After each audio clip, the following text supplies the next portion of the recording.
بسم اللہ الرحمن الرحیم۔ حضرت علی رضی اللہ تعالیٰ عنہ فرماتے ہیں کہ مجھے دنیا میں 3 چیزیں پسند ہیں۔ کتنی چیزیں؟ اب وہ 3 کون کون سی ہیں؟ کہتے ایک مہمان کی مہمان نوازی کرنا، یہ مجھے پسند ہے، نمبر 1۔ نمبر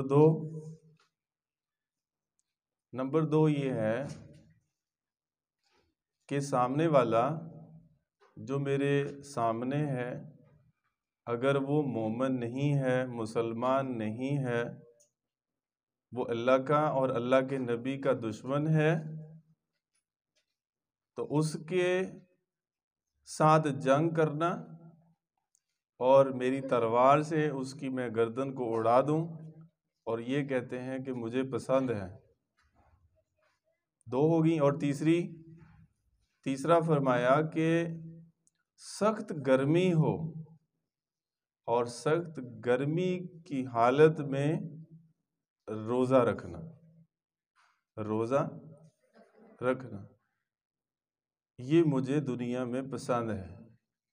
آپ اندازہ کر لیں، ابھی تو خیر موسم کوئی اتنا گرم نہیں ہے، بلکہ وہ کیا فرماتے ہیں کہ مجھے کتنی چیزیں پسند ہیں؟ 3، اور اس میں ایک چیز یہ بھی ہے کہ مجھے روزہ بھی کون سا؟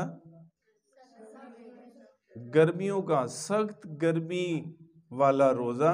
وہ کہتے جب سخت گرمی ہو، سخت پیاس بھی لگی ہوئی ہو اور بھوک کی شدت بھی ہو، اس وقت جو مزہ آتا ہے یہ مجھے بہت محبوب ہے۔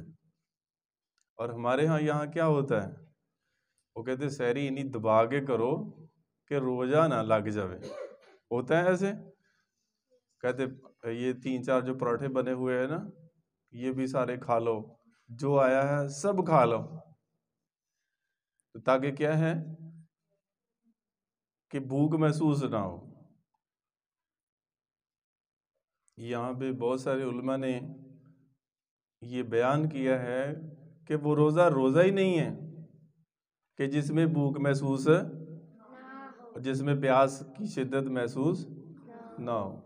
اب عرب کی گرمی کا یہ عالم ہے کہ ابھی آپ اپنے جو ریلیٹیو ہیں نا ان کو فون کریں تو ابھی بھی وہ ابھی سے ہی جو ہے نا وہ اے سی چلا کے وہاں دن کے وقت بھی اور رات کے وقت بھی، کہ اس وقت بھی اتنی گرمی ہے وہاں پر۔ تو جب یہ جون جولائی کا مہینہ ہوگا تو اس وقت کیا عالم ہوگا بھوک کا اور پیاس کا۔ اس وقت ہمارے ہاں تو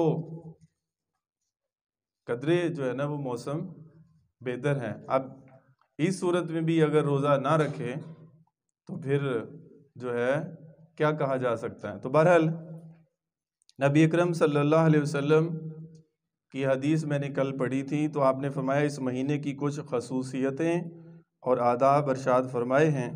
اول یہ کہ یہ صبر کا مہینہ ہے، کہ پیاس لگی ہوئی ہے، وہ کہتے ہیں کہ ثواب روزے کی حالت میں بھی کم ہو جاتا ہے۔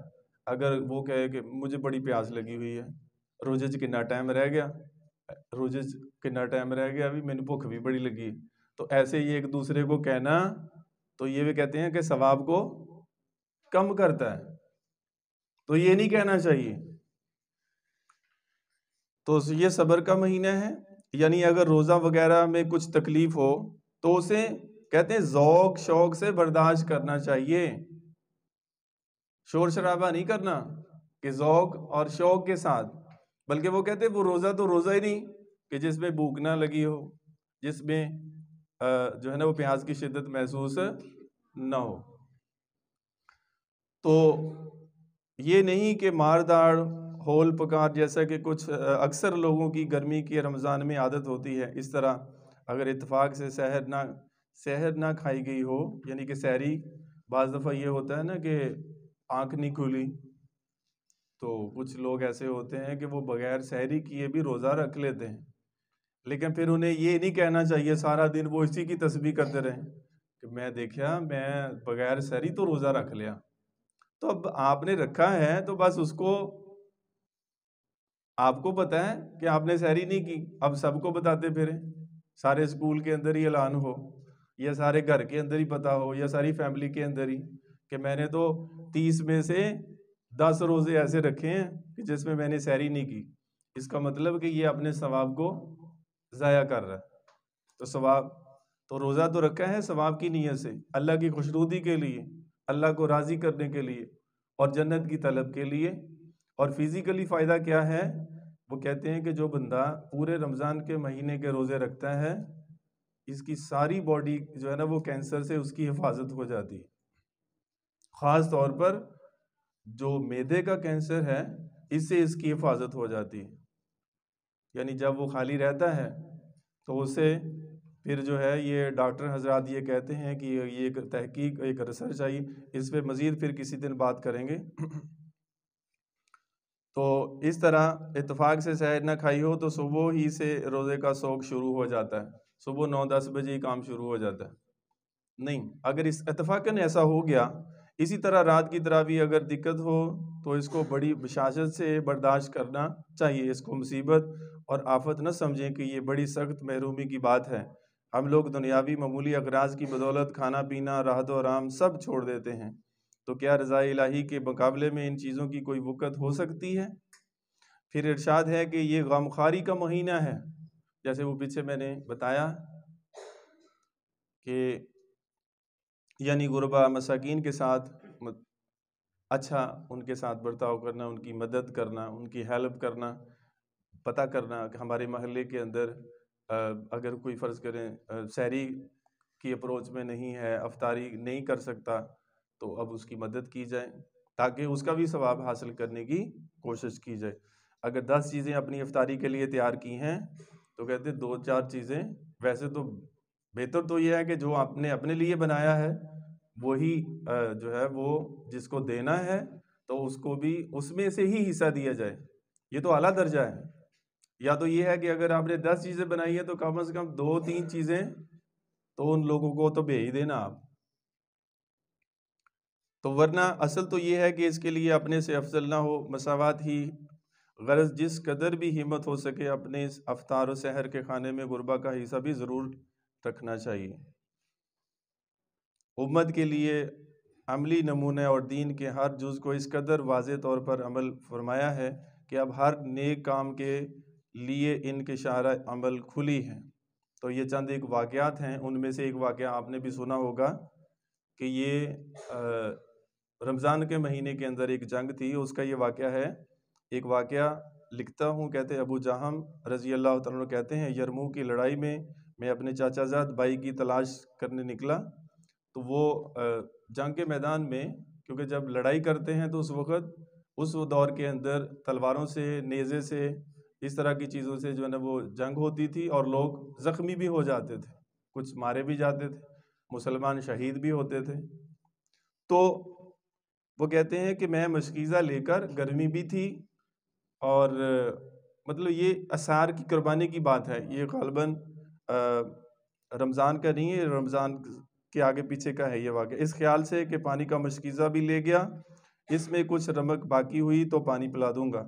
اب وہ زخمیوں کو پانی پلانے کے لیے وہ کہتے ہیں کہ میں اس کا جو چاچا زاد بھائی ہے وہ کہتے ہیں میں نکلا تو میں نے دیکھا اتفاق سے پڑے ہوئے وہ مجھے ملے، میرا کزن، میرا بھائی وہ مجھے ملتا ہے، تو میں نے اس کو نا پانی دیا، پانی پوچھا اور اس نے اشارتاً کہا کہ ہاں مجھے پانی دو۔ کہتے میں اس کی طرف بڑھا تو انہوں نے اشارے سے کہا کہ اتنے میں ایک اور آدمی ساتھ پڑا ہوا تھا اور وہ بھی بیچارہ زخموں سے چور تھا۔ جب پانی اس کے ہاتھ میں جاتا ہے تو وہ کہتا ہے کہ آپ مجھے نہ دیں، اس کو دے دیں، یعنی اپنے بھائی کو چھوڑا ہے، اس کو اشارہ کیا آپ اس کو دے دیں۔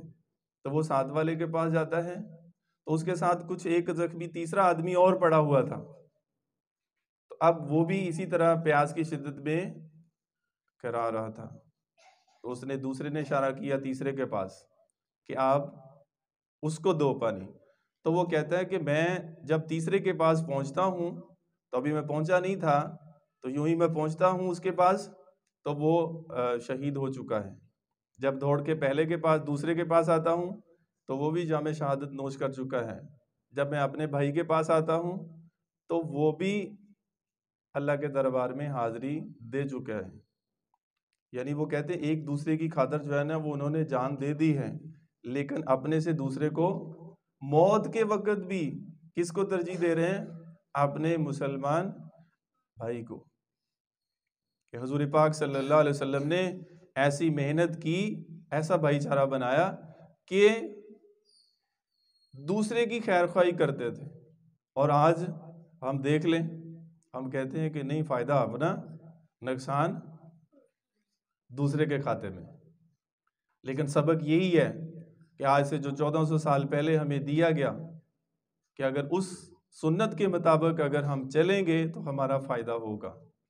اس میں یہ ہے کہ آج سے ہی اگر ہم یہ دوسروں کا فائدہ کرنا شروع کر دیں تو اپنا خود بخود ہی ہونا شروع ہو جائے گا. تو کریں گے بھی اس کی کوشش. تو ایک حدیث ہے، اس کو سن لیں.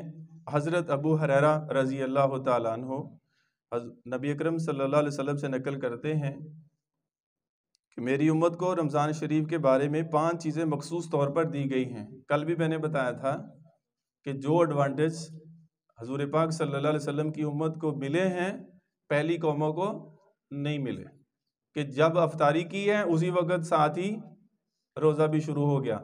اب اگر فرض کریں ان کی آنکھ لگ گئی ہے تو وہیں سے روزہ شروع، چاہے کچھ کھایا ہے چاہے نہیں کھایا، 24 گھنٹے کا روزہ. جس وقت جون سا وقت افطاری کا ہے اور وہی وقت سحری کا ہے. لیکن اب یہاں پر 5 چیزیں مخصوص کون سی ہیں جو پہلی امتوں کو نہیں ملی؟ ان کے منہ کی بدبو اللہ کے نزدیک مشک سے بھی زیادہ پسندیدہ ہے، کیونکہ جب معدہ خالی ہوتا ہے تو منہ سے پھر اسمیل آنا شروع ہو جاتی ہے، لیکن یہ اللہ کو بہت محبوب ہے. اور دوسرا کہ دریا کے اندر رہنے والے جو جانور ہیں زیادہ تر کون سے ہیں؟ پانی کے اندر مچھلیاں. تو وہ بھی ان کے لیے دعائیں کرتی ہیں. کن کے لیے؟ جنہوں نے روزہ رکھا ہوا ہے. ویسے بھی یہاں پر میں ایک اور بات ایڈ کرتا چلوں کہ جب مسلمان، جب ایمان والا انسان صحیح راستے پہ چلتا ہے نا تو اس کے اثرات دوسری مخلوق کے اوپر بھی پڑتے ہیں. حالانکہ جب کہتے ہیں کہ شروع کے اندر یہ جو سانپ اور بچھو اور اس طرح کے موذی جانور تو تھے لیکن ان کے اندر زہر نہیں تھا، لیکن جب بھائی نے بھائی کو قتل کیا تو اس کی نحوست کی وجہ سے کون سا، یہ جو شروع میں آپ نے وہ کون سے، کیا نام ہے ان کا، حابیل اور قبیل کا جب آپس میں جھگڑا ہوا تھا تو انہوں نے ایک بھائی نے دوسرے کو قتل کر دیا تھا.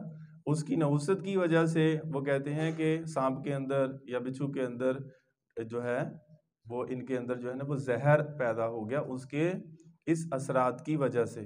آج کا مسلمان اگر نیک کام کرتا ہے، برائی سے بچتا ہے تو اس کے اثرات پوری دنیا کے اوپر پھیلتے ہیں، مترتب ہوتے ہیں ان کے اثرات. تو اس لیے نیکی کرنے میں ہمارا ہی صرف فائدہ نہیں ہے بلکہ ہمارے گھر والوں کا بھی ہے، ہمارے محلے والوں کا ہے. بلکہ کہتے ہیں کہ جس گھر کے اندر بے نمازی ہوتا ہے اور اس میں برکت جاتی رہتی ہے، اور ایک بے نمازی کی نحوست 40 گھروں تک جاتی ہے، اور 40 گھروں کے اندر تو سارے پورے گاؤں کے آ جاتے ہیں 40 گھر. اب کون سے 40 گھر؟ 40 کہتے ہیں آگے کی طرف، اور 40 پیچھے، اور 40 دائیں، اور 40 بائیں. اب کیلکولیشن کر کے دیکھ لیں، ہم گاؤں سے باہر نکل جائیں گے کہ 40 ہی نہیں پورے ہوں گے. تو اس لیے یہ بھی کوشش کرنی ہے کہ پورے گاؤں والے اگر برکتیں چاہتے ہیں تو پھر نماز چھوڑے بغیر یہ برکتیں حاصل نہیں ہو سکتی. تو آج کتنے پڑھ رہے ہیں ہمارے گاؤں کے؟ مسجد میں جب جاتے ہیں تو ایک صف ہوتی ہے یا 2 ہوتی ہیں، اور جمعے میں پوری بھر جاتی ہے. وہ کہاں سے آتے ہیں؟ وہ بھی اسی گاؤں کے ہیں. بعض کے ذہن میں یہ ہے کہ شاید جمعے پڑھنے کے بعد یہ ہے نا یہ سارے پورے ہفتے کا کفارہ ہو جائے گا. تو اس لیے یہ محنت کریں، خود بھی نماز پڑھنے کی کوشش کریں، اور اس کے ساتھ ساتھ اپنے گھر میں اپنے تعلق والوں کو سب کو دعوت دیں، کیونکہ حضور صلی اللہ علیہ وسلم آخری نبی ہیں، آپ کے بعد کوئی نبی نہیں آئے. اس لیے خود نیک کام کرنا، اوروں کو نیکی کی دعوت دینا ہم سب کی ذمہ داری ہے. تو کریں گے بھی اس کی کوشش. اللہ پاک ہم سب کو عمل کی توفیق نصیب فرمائے. آمین.